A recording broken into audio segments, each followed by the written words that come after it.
welcome back to another episode of Phil at the Movies, where I give you my philosophy on some of the latest films, favorites of mine, as well as cinema as a whole. Today, I'm going to be giving you episode number 126 of this ongoing podcast, and originally, today's episode was meant to be my review for Strange Darling, but due to a personal matter, I'm going to be shifting up the scheduling a little bit and bringing you an episode that was already recorded, but I was saving it initially for later in the fall. But again, due to the personal family matter, I've decided to switch it up for this week's episode. So this is the beginning of a two-part series on presidential-themed films. Given that we are in the midst of an election year here in the United States, I thought it would be worthwhile to revisit some of these esteemed political cinematic entries. And today, I am beginning with Oliver Stone's Nixon. I hope you enjoy. This film is certainly one of great debate. And frankly, it's not one that is often talked about, particularly when you are referring to Oliver Stone's filmography as it relates to historical and even presidential entries. Of course, he is famous for JFK, which is arguably one of the greatest films ever made, and certainly would be a contender for one of Stone's, if not Stone's, crowning achievements. And I certainly enjoy that film a great deal, but Nixon is on a whole other level for me. And I think it's in a lot of ways that the film acts almost like a tragedy out of Shakespeare. In the way that Oliver Stone is able to construct this film, it's riveting from the first frame to the end of the film, when there is an intercutting of actual footage of Richard Nixon from his resignation speech back in 1974. You really go on a journey with this film, and I have to say, the first time I saw it, or the first time this film was mentioned to me, I was a little skeptical, I have to say. For the record, I'm no fan of Richard Nixon. I think he was a contemptible figure, and certainly one who is worthy of a lot of scorn and frankly, passionate disinterest, because there's certainly a lot to pick apart there. But sort of putting aside those biases that you might have regarding a historical figure, I tried to go into this film with an open mind and really just watch it as it was being told, as it was being presented to me. And I have to say, when I finished this film, just sort of despite my earlier issues with Nixon, I came away with a much more vivid portrait of a man that was not the black and white caricature that you often see depicted, and really saw this in terms of a gray area. I mean, it certainly is. It's the nature of human beings. We are complicated and multifaceted individuals, and Richard Nixon, of course, was no exception. He was, just as gifted and just as flawed as everyone else. And I think stepping back and really watching this film and watching the story that Oliver Stone was trying to tell, even though it is part of the American historical record, it really does paint Nixon in a light that is, again, it's neither good nor bad. I mean, Oliver Stone is a passionate liberal and very much of that persuasion, but he really presents Richard Nixon in a lot of ways in a sympathetic light, and that is not a way that I thought ever of comparing Richard Nixon, to sort of evoking tremendous sympathy. But that is the power of this film, and certainly there's been a lot of discussion about the historical accuracies or inaccuracies about this film, but sort of taking it on the whole and watching the movie as this story of somebody who rose from truly humble beginnings to ultimately reaching the peaks of American power and prestige, and then ultimately being brought down by their own issues, by their own insecurities. There's something inherently tragic about that. And again, you have to just say on a sort of a gut level, it's really quite sad. Again, this is somebody who had everything, literally had the world in his hand, and it wasn't enough. And it wasn't enough, and ultimately those insecurities and flaws and character traits, both good and bad, led to the point where Richard Nixon has became the only president to resign the office. I mean, that's a hell of a journey to go from living on a small ranch in Yorba Linda, California, to being at the peak of power at 1600 Pennsylvania Avenue. What would just, I mean, from that standpoint, you think, my God, what a remarkable story. But then the way that Oliver Stone works this film, it's not a linear narrative. The film works sort of in a lot of ways. It starts very much near the end. In a lot of ways, it begins with sort of the beginning of the end of Richard Nixon.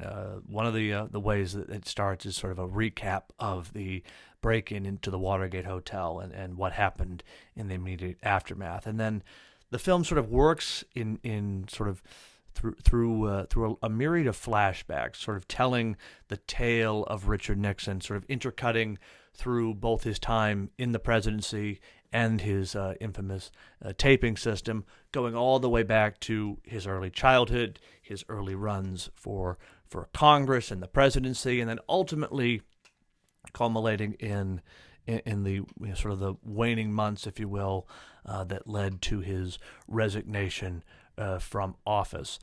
It is a remarkable film, and in a lot of ways, I think, because perhaps it's a testament to Oliver Stone, because again, he is someone who would not identify as a Nixon supporter necessarily, but he's able to give the film a sincerity and a sort of a passion that perhaps another filmmaker wouldn't be able to do. I mean, Oliver Stone is described himself as very left wing, and you would think, okay, he's going to come at it from that particular angle, but he really doesn't. Which is actually, again, I think a testament that he wanted to show this portrait of a man and show him warts and all, if you will, all the flaws, all the triumphs, all the victories, and then ultimately sort of leaving it to the audience to come away with their own interpretation of this man and his life and frankly his impact on the United States, and some could even argue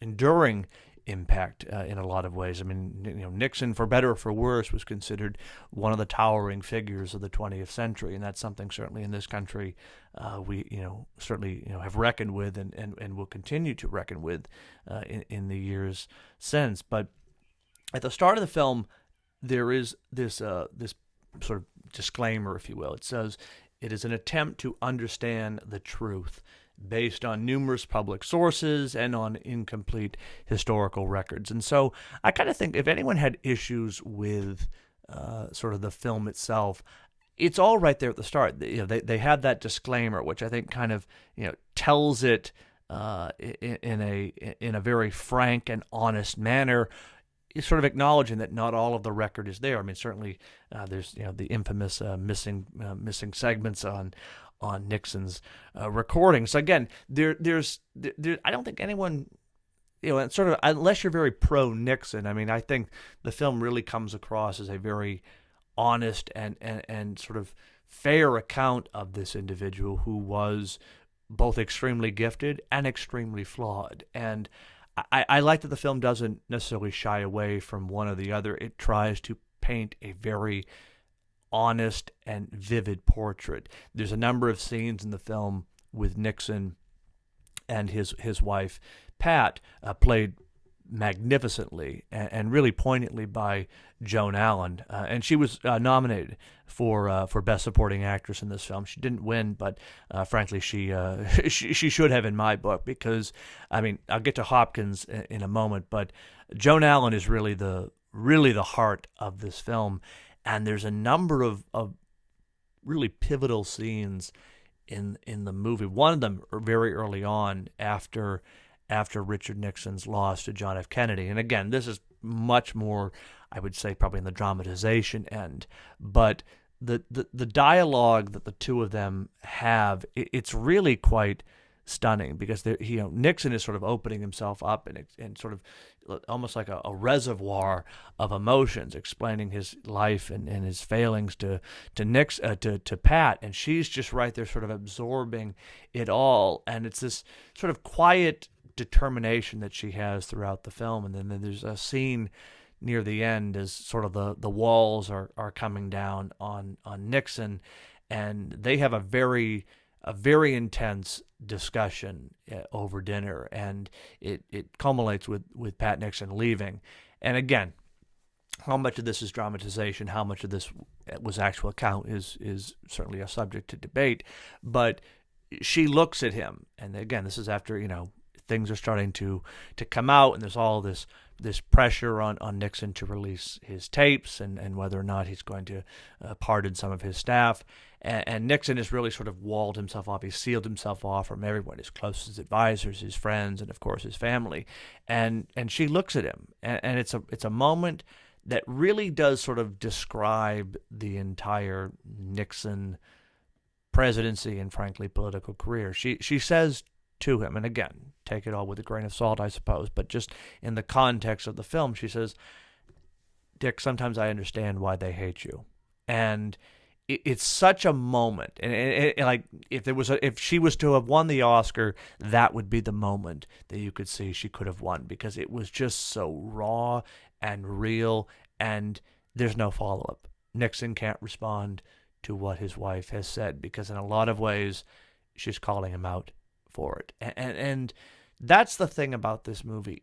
It really does work as a character piece, even though the historical record is there. We know who Richard Nixon was. We know what ultimately happened.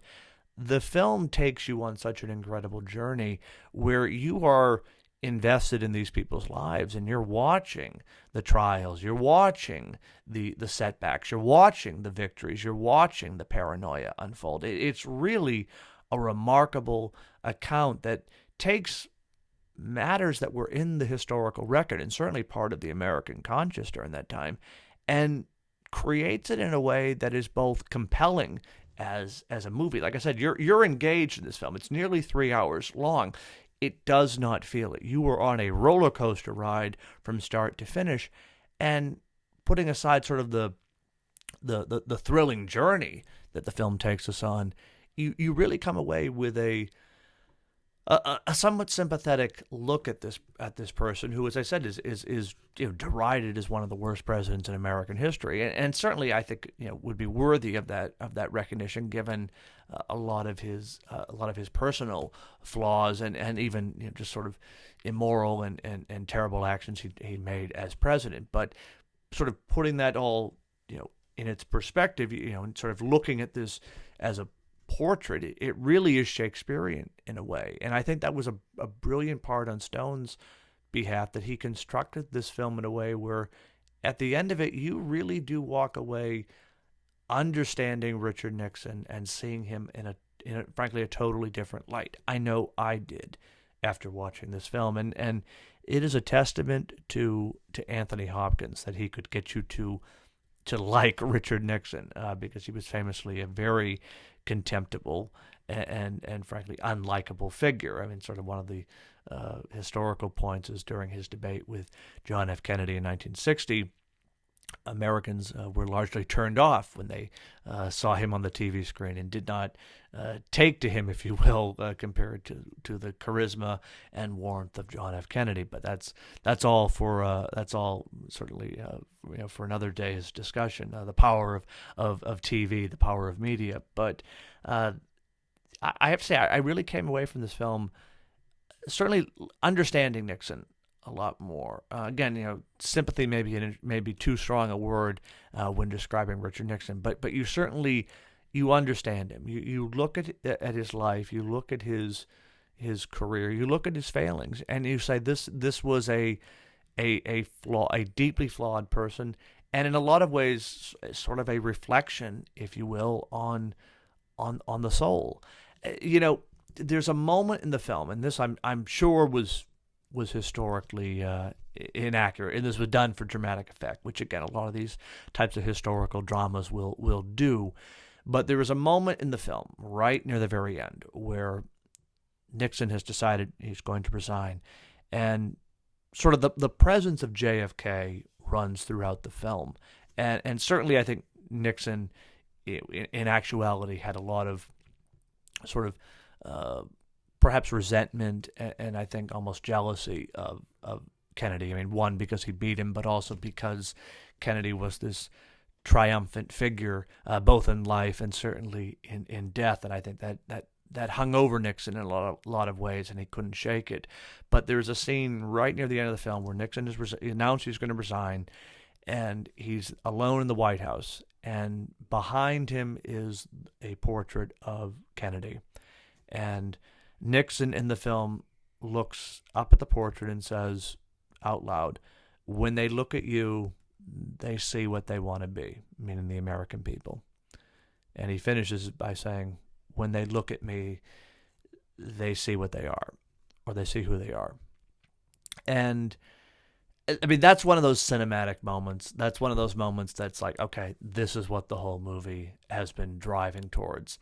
And, again, sort of historical record be damned. That's a powerful way to essentially close out the movie, because you've told us the point. You've driven home the message. You've established who both Nixon was, and frankly painted a portrait, if you will, of sort of the American conscience, the American people in a way. And it's riveting, it's vexing, and it is ultimately tragic, as are a lot of cases throughout American history. That element of tragedy, again, in Nixon's particular case, being a man who did bring himself down by his own admission. But a word about Anthony Hopkins. Nixon is a very easy politician, a very easy president to imitate. You get the jowls, and you sort of deepen your voice a little bit, hunch a little. He's very easy to mock, as is the case with a lot of presidents. Hopkins does not do a Nixonian impression. In fact, he doesn't wear jowls. He doesn't wear any prosthetics. It is Anthony Hopkins. And what I find so fascinating, you never see Anthony Hopkins. And he's not doing an impression. Like, it's not like he's going out of his way to sound identical to Richard Nixon, because Nixon had a very familiar, very easy to capture voice, and certainly would lend itself to impersonation and impression. Hopkins doesn't do that. He is giving us the embodiment of Richard Nixon. He is performing in a way where we're watching a character study. We're watching someone slowly lose touch with reality, and someone who had the world in their hands and it wasn't enough. And Hopkins does it without being flashy. It's not, like I said, it'd be very easy to wear the jowls and sort of affect the Nixonian demeanor. He doesn't do that. But you walk away from the film saying, okay, that's Richard Nixon. It's the same way with, I've said it before, but Daniel Day-Lewis as Abraham Lincoln. And even though different times, certainly different eras, and we don't have we don't have this the voice of Lincoln to draw back on. It's the same type of craftsmanship in a lot of ways, where the actor is sort of giving us the soul of this particular person and putting it on display. And that's what Hopkins does here with Nixon. He gives us the embodiment of Richard Nixon. He gives us the man, flawed and all. And I think the only way you accomplish that is by really digging under the skin and really getting into the psyche. I mean, I've mentioned it before with Cillian Murphy as Oppenheimer. Again, looking like the person or sounding like the person, that's window dressing. But when you can sort of tap into that soul and try to present it in a way that is both compelling and real, that's when you've done something. That's when you've accomplished a stroke of genius. I think it's one of Hopkins' best performances, without question. I mean, Hannibal Lecter takes the prize, but I would put Nixon right up there. Honestly, I would put it in the top three. I would put it in the top three of Anthony Hopkins performances. This one, it is mesmerizing. And it's fascinating to watch him play Nixon at various points in his life. Nixon the congressman, Nixon the vice president, Nixon the man in exile after he lost to Kennedy, to ultimately Nixon the president. And at each point we get a different piece of the man at a critical point, both in his life as well as in the history of the United States. I am fascinated by this film. I watch it at least once a year because, again, I'm not going to this necessarily for a history lesson. I'm going to this to be, as is the case with all movies, to be entertained, but to be really enthralled and sort of caught up in the mesmerizing story. And as I said, there's that element of Shakespearean tragedy that is inherent in Richard Nixon's life. And Stone is very conscious in that effort to create a piece that stays with you. And it stays with you from the moment the film starts right to the very end, where it intercuts with real footage of Nixon the day he left the office, which I thought was a real smart way to end the film, to have us to have it all be about Anthony Hopkins or with Anthony Hopkins. And then in those final few moments of the film, as the credits are playing, to end it with the actual footage of Nixon doing the famous salute and getting on the helicopter and leaving. Very, very powerful stuff. And just a word about the score. The great John Williams does the score, nominated for Best Original Score. John Williams, the great maestro, this is another triumph. And again, he's very conscious with what he's doing in this film. This is meant to be a quote, historical epic, and the music certainly enhances that vision. It's stirring when it needs to be. It's sort of filled with melancholy at those pivotal moments, and it's just a sweeping, mesmerizing score. Another one of John Williams' finest hours, as far as I'm concerned. But there we have it, Nixon. Have you seen it? Are you a fan of this particular film? Again, it's not one of Stone's works that is referred to as often, I feel, and it's part of his unofficial trilogy of American presidents. He did, of course, JFK, and then it was, I think, around 2008 or 2009, he did W, which was about the presidency of George W. Bush. Three very different films. I think I would rank W at the bottom, and not because it's a bad film, but certainly, compared to both JFK and Nixon, it's definitely a step down. But I prefer Nixon to JFK, even though I think JFK is a masterpiece. There is just something about the construction of this film, topped with the performance by Anthony Hopkins and, of course, Joan Allen, and frankly, the rest of the cast. I mean, I didn't even go into great details, but I mean, you've got the great Paul Sorvino. Mary Steenburgen is in the film as Nixon's mother. You have J.T. Walsh, who always turned in a great performance. I mean, it's a wonderful, mesmerizing, and the cast is stacked. It is a stacked cast film, and it stays with you. It really does make you come away with saying, all right, you know what? You can look at someone as a very complicated and multidimensional person. And I love that the film doesn't veer into the black and white constructs, but really presents this historical figure, warts and all. And that's not something that a lot of films will do. There's always a tendency in history to gloss over and present one side, for better or for worse. And this film, it shows the triumphs, it shows the defeats, it shows it all, and it really captures who Richard Nixon was, and frankly his frankly complicated legacy during his time, and frankly one that still exists in soft echoes in American politics today. So there we have it. Nixon, the first of two presidential-themed films that I will be reviewing for you ahead of the 2024 election. But that is all that I have for you today. Thank you for tuning in and hearing this particular episode. I'll be back next week, and we will do this all over again for the love of movies.